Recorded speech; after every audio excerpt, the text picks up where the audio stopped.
is going on, guys? Welcome back to the channel and welcome back to another video. Today we are upgrading the suspension in the E92 M3 to the Fortune Auto 510 coilovers. These were custom built per my specifications for this car. Now this should be a pretty interesting setup. I ended up going with the Swift springs. I also added in the helper springs, which I've never done before. The front coilovers are set to a 9K and the rear coilovers are set to a 14K. So we'll see how that handles on the street and the track. The first thing that we have to do before we actually throw these onto the car is we have to preload the top portion of springs. Basically, the way that you do this is you allow this collar to come all the way down until you can move the springs around. At that point, there will be zero preload on either of these springs. And then we're gonna go ahead and set a 1/4 inch of preload into the spring setup. Now in our case, there's obviously 2 springs, but it doesn't really change anything. The preload should still be set to a 1/4 inch of preload. So the benefits of adding preload like that and adjusting the actual height of the car at the lower collar, make sure that when we are full droop, these springs are not shaking around. You'll notice sometimes in cars when you have coilovers that do not have this setup, if you go too low and the only adjustment point is up top, these springs can move around. You start to hear a lot of noise. It just does not sound good at all. So I've actually already preloaded this coilover as well as the other one. The rear coilover setup in this car is a divorced setup, meaning the shock and the spring are 2 separate pieces. So basically when you adjust the height, you do so on the springs. However, there are adjustments on the shock itself. So for today's purpose, I'm gonna get everything installed, and then next week I have an alignment appointment. These coilovers also include full camber plates up top. We're gonna go ahead and set this car up for a street/track alignment. So it's gonna be rather aggressive, but that is really what we're looking for. You know, this car, I do drive it on the street, but in the future, this thing is mainly going to become my little track toy. So I'm starting to edge towards track setup, less street setup. The nice thing about these Fortune Auto coilovers, these are highly rated for street and track. And they also are not too expensive. The base cost of these, I believe, is like a couple of grand. With the way that I spec them out, you know, it obviously adds a little bit of money because I added the helper springs as well as the Swift springs. But this setup in general is going to be really, really nice. So I'm looking forward to feeling the overall ride quality, and then of course how this car ends up feeling on the track. Install is really just like any other coilover kit. If you guys have been watching this channel long enough, you've seen me install countless numbers of coilover kits on these different cars. Pretty much the exact same method every single time. Just know that when it comes to setting preload, like on your sway bars and your sway bar end links, those are things that I do on the alignment rack, because you should have the car under load while you're actually tightening the sway bar end links. So if you do plan on doing this in your garage, just make sure that you are going to obviously have to get an alignment, because you're changing your suspension, changing your camber, changing your toe. Everything's going to change. So just be prepared to go ahead and get yourself an alignment. But for today's purpose, we're going to set up the coilovers the way that we think will be best suited for this car. And then we're going to go ahead and get the ride height dialed in, and we'll go for a drive post alignment. We do have a track day already scheduled in July. However, if I can get things knocked out soon enough this month, I might try to sneak another one in at the end of this month at CMP. The track that I'm going to next month is at the Charlotte Motor Speedway on the Roval. I have been there one time before. I was able to track a GT3 RS on that course, and it was insane. However, I think that this is going to be a little bit more fun because it's built by me. So I'm really going to be able to push the limits of this E92 M3. I've never tracked an E92 M3 on the track, so it's super exciting for me. But that is enough rambling. Let's go ahead and get these coilovers in. You guys know the deal, man. This is not rocket science. Coilovers are pretty straightforward. You have 2 hex bolts that lock in each collar. The top one is a 5mm hex key bolt, and the lower one is a 4mm hex key bolt. This is going to be my first time ever trying Swift springs out. I've heard really good things about the Swift springs, so I'm excited to try them out. All right, that is enough yapping. Let's get these in the car.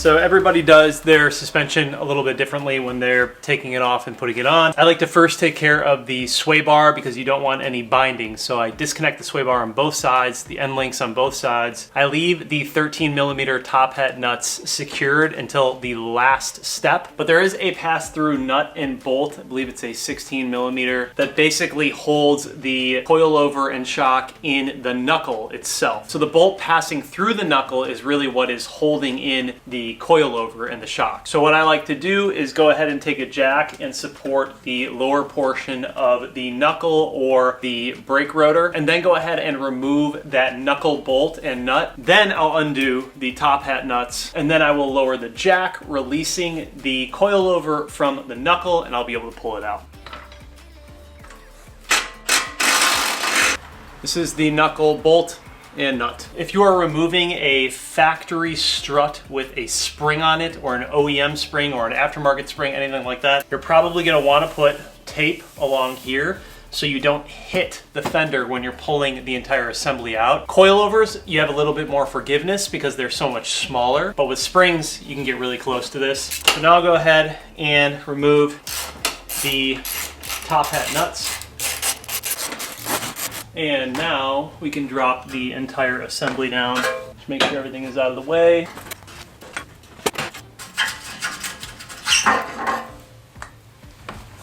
There you go. So anytime that the knuckle is too tight to fit the shock into, they make a tool to spread this open. Highly recommended if you do any suspension work, but basically you just throw it into a crevice like this and it splits it open.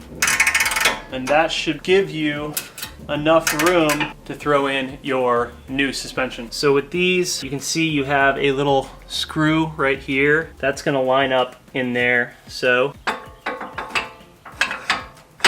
And then it seats into the bottom of the knuckle. It just lays right into it. I did have to, on the other side, drop these down quite a bit. So what we'll do is we'll measure each collar at the lower portion to make sure they're the same on each side. I don't know how low this car is gonna be off the bat. It could be too low, could be too high, but we're 100% gonna have to adjust things. That's normal. So I'm keeping everything loose for now because the car is gonna come right back up in the air.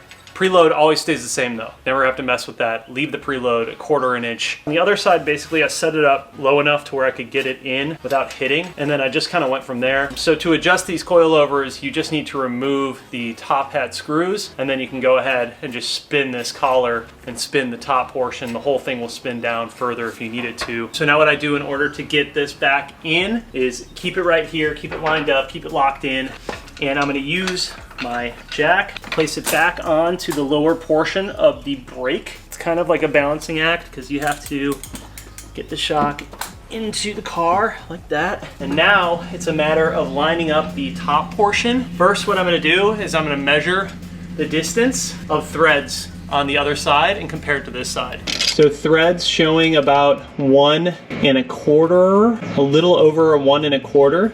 So we're gonna do the same thing on the other side. Again, this is going to change. So this is a little bit more than that side. We're just gonna go ahead, while this isn't up here yet into the top hat portion, we're just gonna go ahead and twist it down until we have the same as the other side, which is a little over 1 1/4.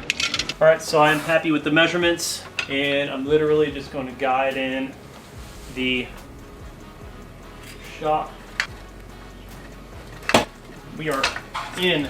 So now I'm gonna throw in my top hat nuts. I'm not gonna like torque these or anything, I'm just gonna snug them up. Torque specs on these, I believe, is 25 foot-pounds of torque. It's not much. You can snap off these studs, so be careful.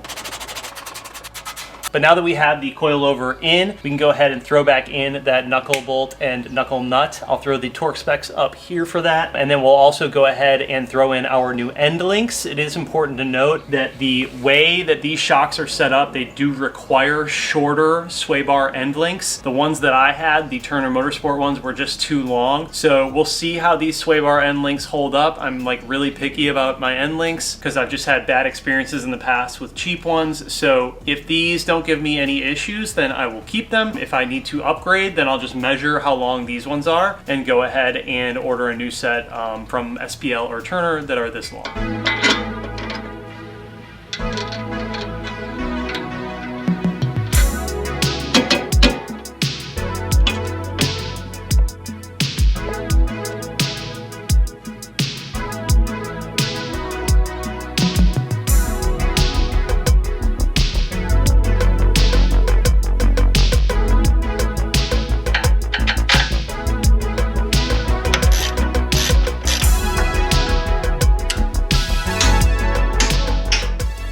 So I got really lucky with my measurements because I just dropped the car down for the first time and it looks almost perfect. I mean, some would say bring it down a little bit more, but I do have to assume that these are gonna settle a little bit. And right now it's about a finger gap, maybe a little more, almost a 2 finger and a half gap. But I don't really want this car slammed. Like, that is definitely not the purpose. I would like to have a little bit of travel up front, a little bit of space. Slammed is definitely not what I'm going for, but we could go lower if we want to. We have plenty of room. However, I don't know, man. I think that this is actually perfect all the way around. It's almost identical to what I had before. Wheels are torqued, top hat nuts are torqued. We did not mess with the camber settings at all. If you have the 500 series coilovers, they come out of the box at the softest setting. And if you have the 510 coilovers, they come out of the box at the stiffest setting. So there's a little S on here and an arrow. Right now it's all the way stiff. And what I'm actually going to do, I'm not going to mess with it at all. I'm not going to change anything. I'm going to leave the exact way it is right now until I get an alignment. Like I said, I didn't mess with camber at all either. Of course, you can adjust camber on these. I just left it the way that it was out of the box because all of that is going to be figured out on the alignment rack. If I had to guess right now, I'd say it's probably -2.5, close to -3, somewhere in that ballpark, which is actually pretty similar to what I had before. I had -2.8 on my previous setup, but I think with, you know, going over to track, we're gonna try and go for -3 at least. I don't think I need more than that, but -3 should put us where we wanna be. I am getting new tires for the front. These tires are cooked, so we'll get all of that done and this thing will be dialed in. But I'm honestly shocked at how lucky I got just by dropping it onto the ground without really adjusting anything, and it's like the perfect height. It might be a little bit lower than it was before. You can tell when I put the jack underneath it. It's a little bit tighter of a fit, but I'm not mad about that. I think it looks really good. I think it's right where it needs to be. And of course, we can change it up if we need to. So that is going to conclude the front end. Let's start working on the rear.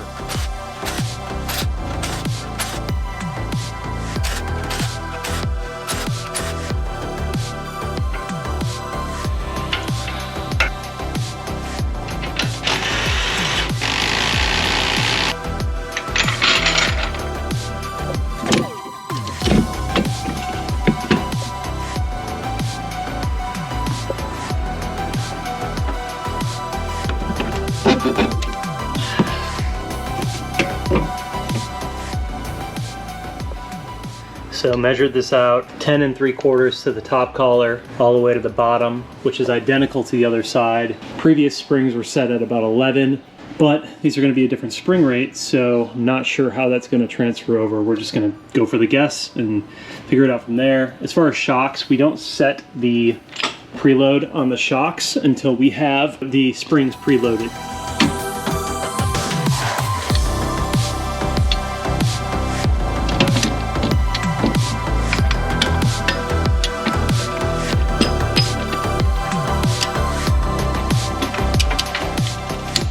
So basically the idea with this coilover setup, I did a little bit more research when looking online. I didn't find that many resources on this particular platform, but you know, with the majority of coilovers that I've ever installed, Öhlins, KW, anything like that, the adjustable perch up here is always facing towards the top. This has been my experience with every coilover system that I've installed personally. The only time that you really keep the factory perch up here, that little cup piece, is when you're doing something like springs, but with coilover setups, it's always been the same. So the other thing to point out with the Fortune Autos, which is a great thing, is that you have an adjustable strut in the back. So really you just set your desired height with the spring, and then you use the adjustability with the strut. And while you have everything tightened up top, everything tightened down below, you shorten the length of the strut until the spring is compressed. That way, under full droop, the spring is not like moving around and making a bunch of noise, which ensures that the rear spring in divorced setup is always compressed. That's a great thing. You definitely want that for an application like this because, again, you know, going over bumps or corners or whatever it might be, you can create a lot of noise back here with this just moving around. So the idea is to basically adjust this to the point where this is nice and preloaded and compressed, and then you can go ahead and put everything back together. Of course, measure all of your threads and your distances and make sure they're equal on both sides, and that should ensure that you have an equal drop on both sides. sides. There were a few things that I had to go to my storage unit and grab. So these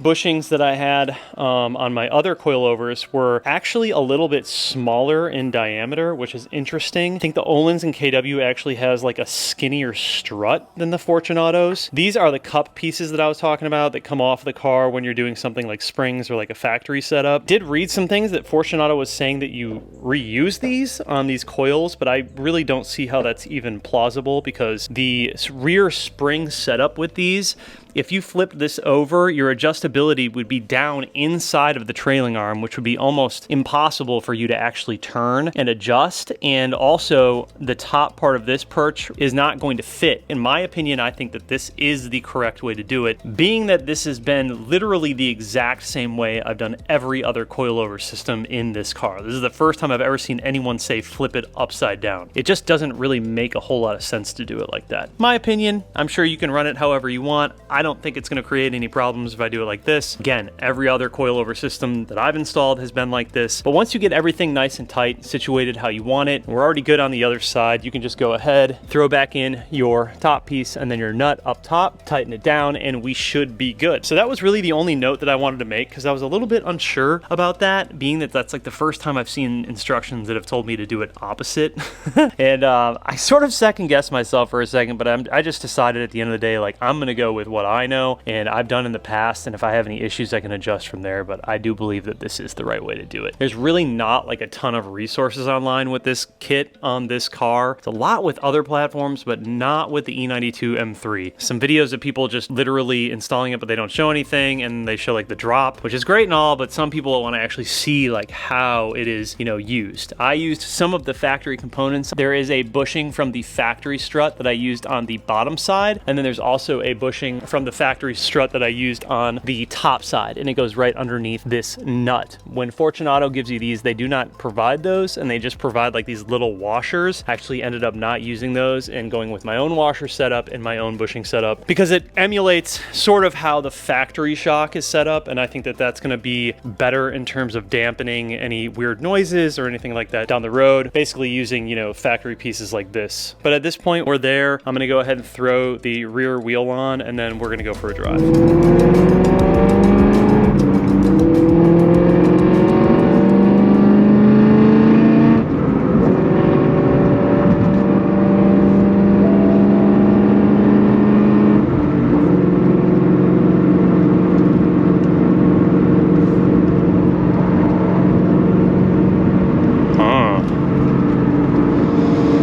All right, first drive. Definitely can feel that these are a bit on the stiffer side compared to the Öhlins, but that's like to be expected because I spec'd them out that way. Not a bad thing. I actually like it. It's a bit more, there's more feedback from the car, which I think is good when I'm going with a setup like this. The entire suspension is at the stiffest setting, and I did that on purpose. I wanted to see what that would feel like and then kind of dial back from there. But I'll be honest, man, it's kind of nice. Like, I don't really know if I want it any softer.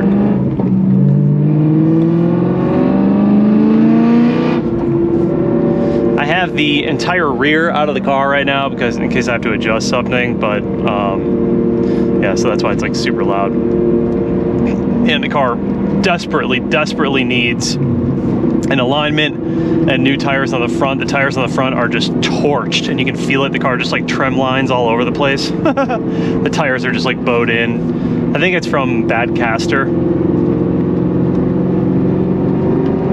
But this thing feels good, man.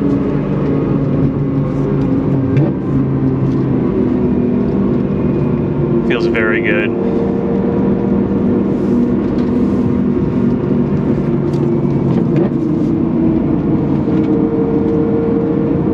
Oh my God, dude.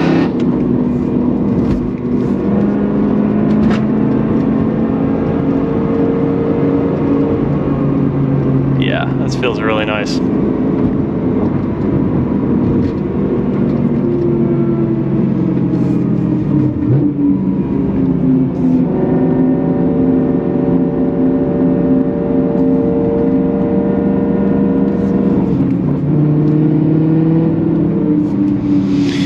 Man, this car, once we dial this thing in, it is going to be perfect on track. And honestly, even if it's not, that's an okay thing. I'm gonna have to do, you know, do a lot of track days, a lot of seat time in this car to really learn what needs to be adjusted or changed. I mean, really, like, the right way to go about tracking any car is to just take it onto the track when it's completely stock, maybe some nice brake pads and high temp brake fluid, and then just make adjustments from there. Obviously, a bunch of stuff was already done to this car, so we're kind of starting at a weird place. It's very possible that I'll have to get seat time and then retract and then add, you know, so sometimes you have to do that. But a really good alignment will make or break everything in the car. Like, depending on how you have that set up, that is a crucial part of setting up a car correctly. This feels great, man. This car's...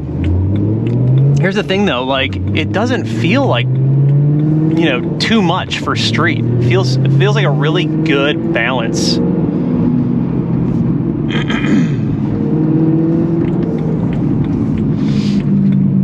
I think adding the helper springs up front makes a big difference too.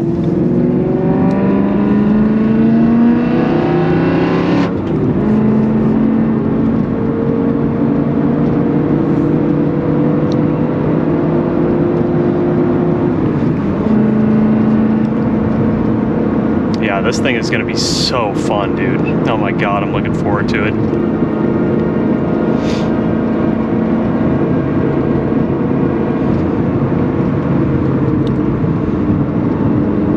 This is a solid coilover setup, man. I mean, listen, this is probably, I'm pretty sure that this setup is cheaper than the majority of the competition out there, and this is a really, really good coilover setup. Like, super compliant, no noise coming from them. Just feels really balanced, like an even.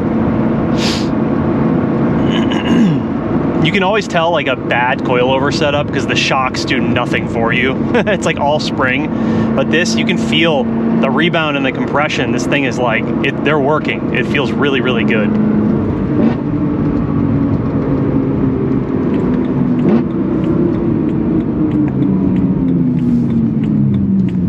I'm just kind of cruising around my area to feel these out a little bit. You know, I do have to suspect that this is probably going to drop down a little bit more as well.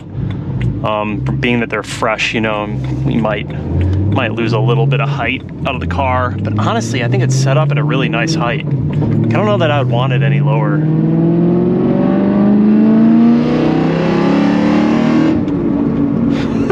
This thing screams, dude.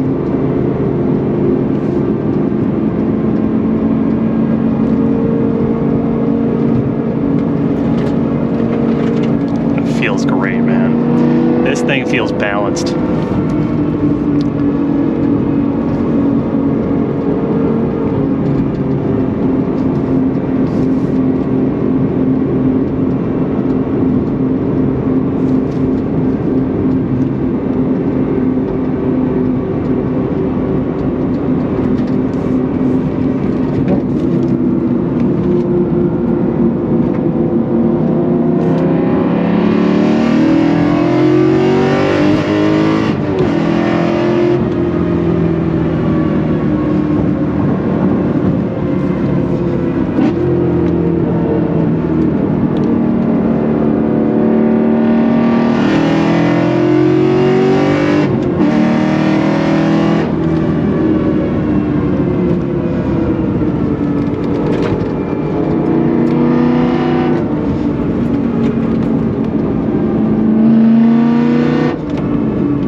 Gucci. It feels really good. Yeah, you can see my face right now. I got a big ass smile on it. Yeah, this is good. This is good. Very, very happy with this. Very, very happy with this. Yes, sir. Dude, hell yeah. All right, we gotta get this thing in for an alignment. And we're gonna be good. I'm not gonna say how fast I was going, but dude, this car was just taking it. It was on rails. I felt like I could have even taken them faster, those corners. It was solid, very, very solid.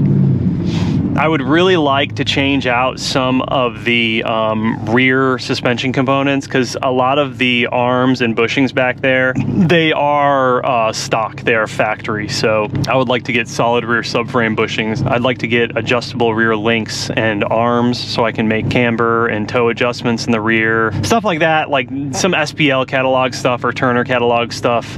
Really upgrade the rear and make it a bit more stiff. I can feel the rear is like feels a little sloppy. It's always felt sloppy because it's got almost 100,000 miles on the OEM suspension. None of that stuff has been touched. I will say though, this rear subframe must have been dropped at some point, because I have a H&R rear sway bar, which is kind of nice because you have to drop the rear subframe in order to install that. So it's already done. I don't have to fuck with it. So definitely want to do some work in the rear, but I don't think that any of that makes any sense right now. I just need to get out and do some driving and do some racing and like really, you know, experience this car on the track for what it's worth, and then make my adjustments, because I feel like I've probably done too much I've done too much work to it without doing enough driving. And like, that's a very real thing. Like, you should drive and then do the work rather than like trying to do a bunch of stuff and then, because you don't really know like what to fix if you've already kind of modified a bunch of things. So yeah, I think I'm going to try and get out on a track day this month as well. I'm already signed up for the one in July, but I feel like it would be worthwhile to maybe get out for another track day at CMP, because it's only an hour away. So it's like, you know,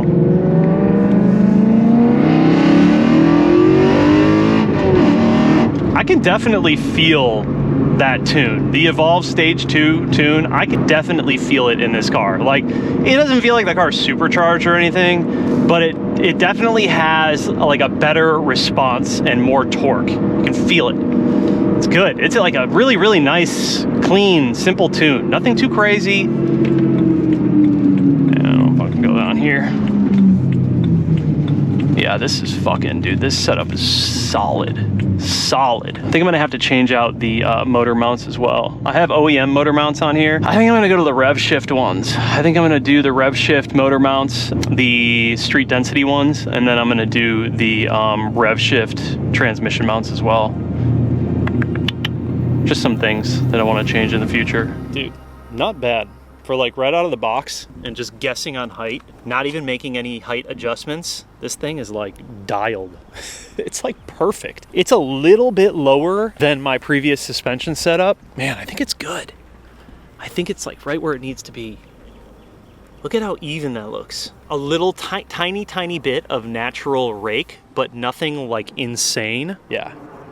Looks fucking solid, dude. This car is so crazy, especially with the carbon roof. So freaking crazy. Turned out so good. Oh man. Dude, Fortunato for the win. This turned out way better than I anticipated. I knew that they would be good coilovers, but I've had a lot of high quality coilover setups in the past. And when you compare price points, these are on the lower end. They're a little bit more affordable. So I didn't quite know what to expect, but I think making the additions and modifications that I did to these coilovers with the Swift springs and the Helper springs really played a big role in how these respond. Street driving, solid. Like 10 out of 10, would definitely buy these again for street driving. The big test is going to be the track driving, so that is going to be coming up soon, and I'm really excited to get this thing out there. Dude, it's going to be so fun on the track. This car is going to be so fun on the track. I am looking forward to it, but big shout out to the guys over at Fortune Auto. If you guys are interested in getting your own coilover set, I highly recommend it. I will have it linked down below for you guys. If you have any questions about these coilovers, feel free to send me a message. But I think that is going to wrap this one up, and we'll see you guys in the next one.